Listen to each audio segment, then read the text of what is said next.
खे गुज़ारिश कंदुसि त चीन एहतिजाजी धारे खे मुखातिब थी जेको जिथे आहे उते बीही रहे। जसकम चेयरमैन मोहतरम सुनान खान कुरैशी हिन तारीख़ी थाने खे खिताब कंदो।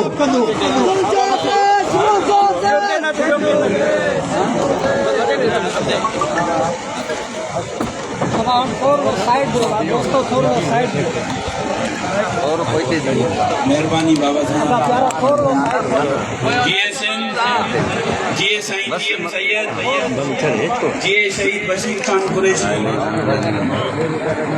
मुझा दोस्तों ऐं साथियों अॼु हिते गॾु थियण जो मक़सदु इहो ई आहे त सिंधु दरिया जे मथां जेके केनाल ठाहिया था वञनि सिंध उन्हनि खे रद्द करे थी। अॼु ही पुरअमन धरणो इहो मैसेज थो ॾे त सिंध असांजी आहे, उन जा मालिक ऐं वारिस असां सिंधी आहियूं। सिंधु दरिया सिंधी क़ौम जो वाहिद ऐं आख़िरी वसीलो आहे। हूअं असां खां सभु वसीला खसिजी चुका आहिनि, गैस, कोयलो, तेल, पर ही वाहिद पाणी आहे जंहिंते असां पंहिंजूं ज़मीनूं आबाद कयूं था, जंहिंजे सहारे असां जीऊं था, उहो बि खसिजी वियो। त सिंध जी जेका सूरत हाल हूंदी इंतिहाई भयानक सूरत हाल हूंदी। उन जे करे तव्हां ऐं असां ते फर्ज़ थो थिए जेका शहीद बशीर खान कुरैशीअ जी वाट आहे, साईं जीएम सैयद जो दसियल नज़रियो आहे, जंहिंते शहीद बशीर खान कुरैशी असांखे हलाए वियो आहे।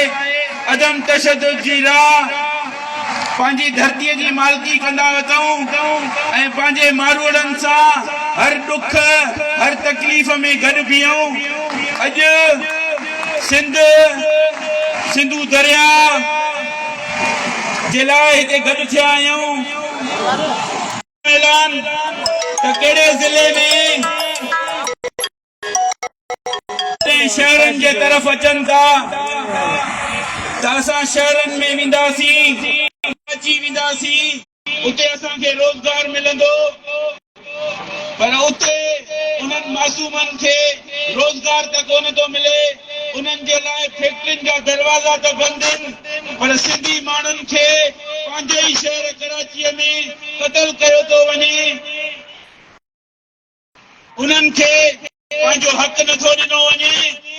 हाणे ही जेको ताज़ो वाक़ियो थियो आहे कराचीअ में, ज़ाहिद मिरानी जंहिंजो ॾोह इहो हुयो त हू स्टॉल हणी पंहिंजे बचड़नि जो पेट गुज़र कंदो हुयो। हू स्टॉल ते जॾहिं बीठो हुयो त उते कुझु माण्हुनि सां हुनजो जहिड़ो थी पियो, उन्हनि माण्हुनि हुनखे क़तल करे छॾियो।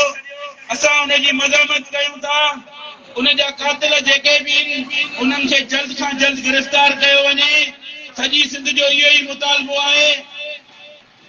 सिंधु दरिया जे मथां जेके बि गैर कानूनी केनाल आहिनि उन्हनि खे रद्द करे थी हथ मथे खणी इहो वचन कयो त असां साईं जीएम सैयद जा ऐं शहीद बशीर खान कुरैशी जा सिपाही हिन सिंधु दरिया जे लाइ आख़िरी दम, आख़िरी साह ऐं आख़िरी घड़ीअ ताईं विढ़ंदा रहंदासीं ऐं जिदोजहद कंदा रहंदासीं।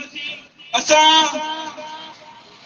तव्हां ऐं असां ते फर्ज़ थो थिए त हिन धरतीअ जी मालिकी कयूं ऐं वारसी कयूं।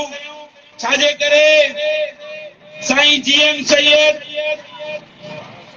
जी जेका जिदोजहद हुई, जेका तालीमात आहे, उहा तव्हां ऐं असांजे रूहनि में आहे, ज़हननि में आहे। उन जे करे साईं जीएम सैयद जी जा किताब पढ़ो, शहीद बशीर खान कुरैशीअ जी दसियल वाट ते हलो, जेका शहीद बशीर खान कुरैशी असांखे ॾेखारे वियो आहे ऐं उन ते हलाए वियो आहे। अॼु हिते मटियारी बाईपास ते गॾु थी करे इहो ई वचन कयूं था त सिंधु दरिया जे मथां को बि डैम, को बि केनाल क़बूल न आहे। वरी ॿीहर हिकमत अमली जोड़े करे इन पंजाब जा वेंदड़ रोड ऐं रस्ता काथे बंदि करणा आहिनि, कहिड़ी जॻह ते बंदि करणा आहिनि, उहो सलाह मशवरो करे वधीक ॿियो रायमल जोड़े उहो तव्हां सभिनी जे अॻियां ॾींदासीं। ॼाण टुटी ज़ंजीर विया पोइ ज़िंदाननि जो छा थींदो, जिन मज़लूमनि ते वार कया तिन शैताननि जो छा थींदो। वतन में भी असां बेवतन हक़ घुरूं था त कंदु था कपिन, पंहिंजी धरती में पंहिंजी न दिल न हारे वियो दिलबरो, पंहिंजो आहे अञा